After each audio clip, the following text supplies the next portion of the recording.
Gran parte de las 11.000 explotaciones lácteas gallegas están en riesgo de quiebra. Unha baixada de precios sin precedentes porque estamos moi por debaixo do resto de comunidades autónomas e do resto de Europa e un incremento do pienso brutal que coloca a inmensa maioría das explotacións neste momento nunha situación de pérdida. Un aumento del precio del pienso, pero también del gasóleo y de la electricidad.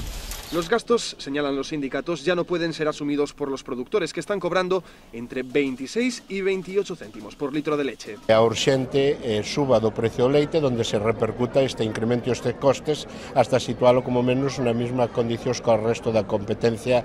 Reclaman una decisión política para controlar los precios y salvar así al sector.